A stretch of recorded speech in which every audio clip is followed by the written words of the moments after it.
Bir narsist partnyorun vurduğu böyük zərbələrdən biri də odur ki, qadının qadınsı tərəfini, bu kişi narsistdirsə, qadın narsistdirsə, kişinin kişi tərəflərini zəiflədir.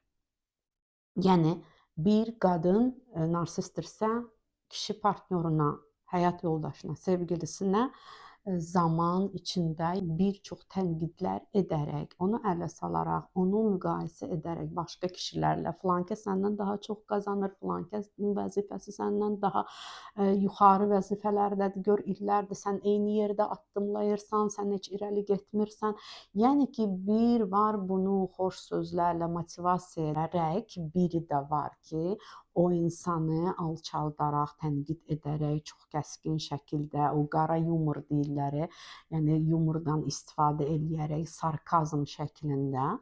Kişi isə məsəl üçün qadına, baxan kəsin həyat yoldaşı gör necə hər zaman tutalım baxımlıdır, sən artıq tutalım yaşlısan, sən qocasan, sən öz dərinə bax, gör dərin nə vəziyyətdədir. Məsəl üçün, ay köksən, ay arıqsan, ay danışığı bilmirsən, nə qadınsan, sən belə qadın olar. Qadın narsist kişiyə deyəcək ki, bu nə kişilik, sən kişisən, belə kişi olar. Kişi narsistsə, qadına deyəcək ki, sən qadınsan ki, sən də özünü qadın bilirsən.